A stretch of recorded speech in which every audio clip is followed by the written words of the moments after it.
कल्पना कीजिए, एक ऐसा ज्ञान जो जन्म से पहले आत्मा को मिलता है, एक ऐसा उपदेश जो गर्भ में पल रहे जीव को भी कर्म, भक्ति और मोक्ष का मार्ग दिखाता है। क्या आपने कभी सोचा है, जब एक जीव मां के गर्भ में होता है, क्या वह सुन सकता है? क्या वह समझ सकता है? क्या उस समय भी उसे ईश्वर का स्मरण होता है? आज की यह कथा केवल कथा नहीं, ये गर्भ गीता का वह दिव्य ज्ञान है जो स्वयं भगवान श्री कृष्ण ने अर्जुन को दिया और जिसका प्रभाव गर्भ में पल रहे जीव तक पहुंचता है। इस पावन कथा को अंत तक जरूर सुनिए। वीडियो को लाइक, शेयर और सब्सक्राइब करना न भूलें और अभी कमेंट में जय श्री कृष्ण अवश्य लिखिए, क्योंकि जहां जय श्री कृष्ण लिखा जाता है वहां स्वयं श्रीहरि की कृपा बरसती है। कुरुक्षेत्र का रणभूमि, चारों ओर शंखनाद, युद्ध का कोलाहल और अस्त्र शस्त्रों की गूंज। उसी समय अर्जुन अपने रथ पर बैठे श्री कृष्ण से विनम्र भाव से प्रश्न करते हैं, हे केशव, आपने गीता में आत्मा, कर्म और मोक्ष का जो ज्ञान दिया वह तो मैंने सुना, पर एक प्रश्न मेरे मन में बार बार उठता है। हे माधव, जब कोई जीव मां के गर्भ में होता है, क्या उस समय भी उसे आत्मज्ञान प्राप्त होता है? क्या वह ईश्वर को जानता है? श्री कृष्ण मंद मुस्कान के साथ अर्जुन की ओर देखते हैं। कुरुक्षेत्र की रणभूमि पर श्री कृष्ण का मुखमंडल तेज से प्रकाशित था। उनकी आंखों में करुणा थी और वाणी में अनंत ज्ञान की धारा। अर्जुन नतमस्तक होकर दोनों हाथ जोड़कर खड़े थे।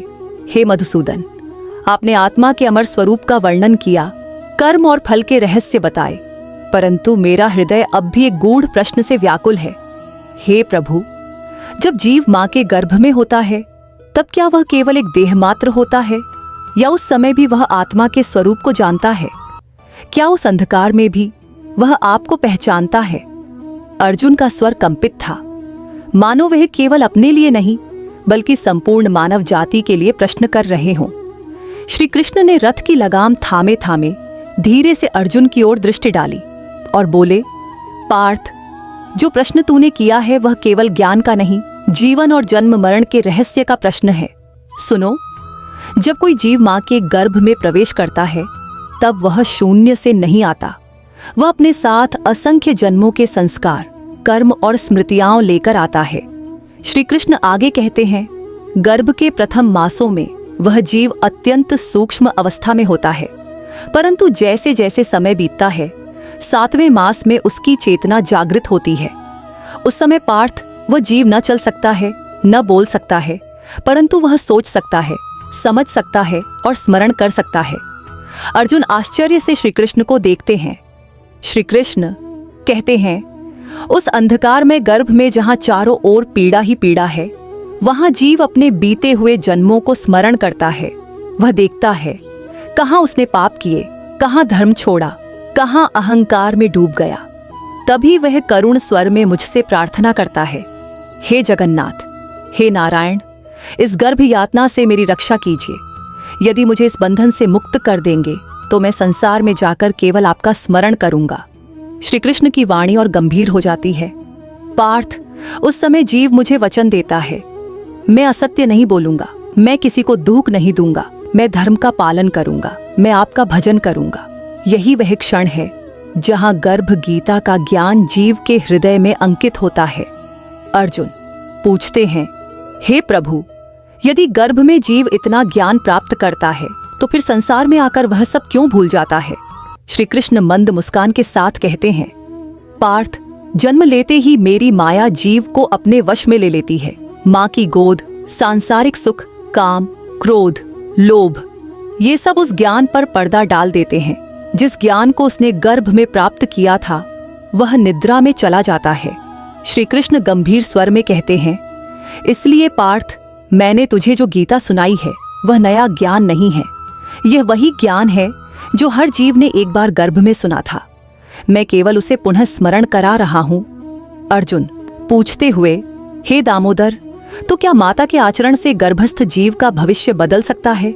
श्री कृष्ण, निश्चय ही पार्थ, यदि माता गर्भावस्था में भगवत गीता का पाठ करे, हरिनाम का जप करे, शांत, सात्विक और करुण विचार रखे तो गर्भस्थ जीव अपने उस दिव्य ज्ञान को भूलता नहीं। इसी को ऋषियों ने कहा, गर्भ गीता का जागरण। श्री कृष्ण अंत में कहते हैं, पार्थ, जो मनुष्य जीवन में उस ज्ञान को स्मरण कर ले जो उसने गर्भ में पाया था, वही सच्चा योगी है, वही मुक्त होता है। अर्जुन की आंखों से अश्रु बहने लगे। उन्होंने सिर झुकाकर कहा, हे प्रभु, आज आपने केवल युद्ध का नहीं, जीवन का रहस्य खोल दिया। कुरुक्षेत्र की रणभूमि अब शांत प्रतीत हो रही थी।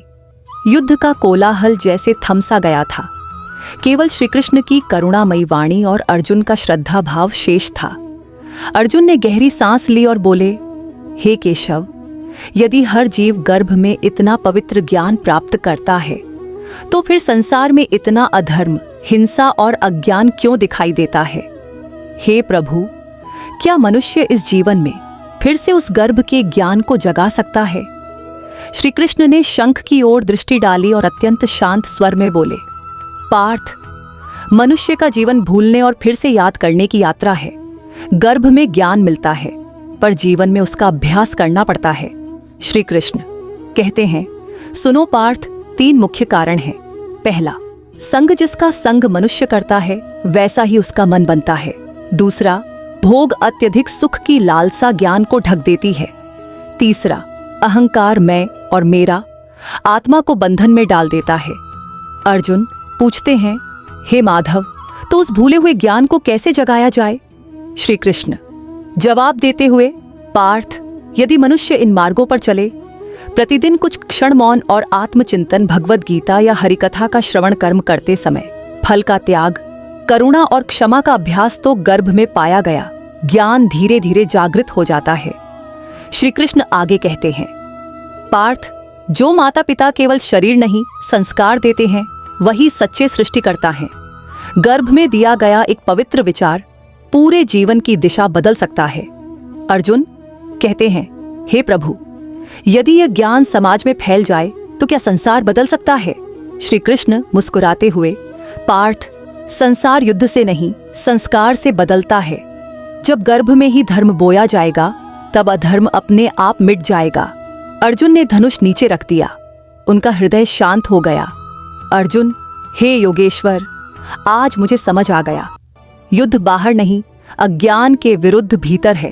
श्री कृष्ण ने अर्जुन के कंधे पर हाथ रखा। पार्थ, जो गर्भ में मिले ज्ञान को जीवन में उतार ले, वही सच्चा मनुष्य है। रणभूमि पर पुनः शंखनाद हुआ, पर अर्जुन के भीतर अब शांति की गूंज थी। कुरुक्षेत्र की रणभूमि पर अब सूर्य अस्त होने को था। आकाश के रंग बदल चुके थे, मानो स्वयं प्रकृति भी श्री कृष्ण के ज्ञान को नमन कर रही हो। अर्जुन शांत थे। उनका हृदय अब प्रश्नों से नहीं, समाधान से भरा था। उन्होंने दोनों हाथ जोड़कर श्री कृष्ण के चरणों में शीश झुकाया। हे माधव, आज आपने मुझे यह बोध करा दिया कि मनुष्य का जीवन केवल जन्म और मृत्यु के बीच की यात्रा नहीं, बल्कि उस ज्ञान की स्मृति है जो उसने मां के गर्भ में पाया था। हे प्रभु, कृपा कर मुझे ऐसा बल दें कि मैं उस गर्भ गीता के ज्ञान को अपने कर्मों में उतार सकूं। अर्जुन की आंखों से कृतज्ञता के अश्रु बहने लगे। श्री कृष्ण ने करुण दृष्टि से अर्जुन को देखा और मधुर स्वर में बोले, पार्थ, जो मनुष्य गर्भ में पाए गए ज्ञान को जीवन में जागृत कर लेता है, वही वास्तव में जन्म और मृत्यु के बंधन से मुक्त होता है। याद रखो, धर्म उपदेश से नहीं, आचरण से जीवित रहता है। यदि तुम स्वयं पवित्र बनोगे तो तुम्हारे विचार, तुम्हारा कर्म और तुम्हारा वंश भी पवित्र होगा। श्री कृष्ण आगे कहते हैं, पार्थ, गर्भ में पल रहा प्रत्येक जीव ईश्वर के सबसे निकट होता है। यदि संसार को बदलना है तो तलवार नहीं, संस्कार उठाओ। यदि आने वाली पीढ़ी को श्रेष्ठ बनाना है तो गर्भ से ही हरिनाम और सद्भाव बो। अर्जुन ने धनुष उठाया, पर अब उनका हाथ कांप नहीं रहा था। उन्होंने कहा, हे योगेश्वर, आज से मेरा हर कर्म आपकी आज्ञा होगा। मैं युद्ध भी करूंगा तो धर्म के लिए, और जीवन भी जीऊंगा तो गर्भ गीता के ज्ञान के साथ। श्री कृष्ण ने मंद मुस्कान दी। रथ आगे बढ़ा। यह कथा हमें सिखाती है, जो ज्ञान हमें गीता में मिलता है वह कोई नया ज्ञान नहीं, बल्कि वही दिव्य स्मृति है जो हर आत्मा मां के गर्भ में प्राप्त करती है। यदि हम अपने विचार शुद्ध रखें, अपने कर्म पवित्र रखें, तो हम उस गर्भ गीता को फिर से जागृत कर सकते हैं। अगर यह कथा आपके हृदय को स्पर्श कर गई हो तो समझिए श्री कृष्ण ने स्वयं आपसे संवाद किया है। कमेंट में जय श्री कृष्ण अवश्य लिखें। वीडियो को लाइक करें, शेयर करें ताकि यह ज्ञान हर घर पहुंचे। चैनल को सब्सक्राइब करें क्योंकि यहाँ सुनाई जाती हैं कथाएं नहीं, संस्कार। जय श्री कृष्ण।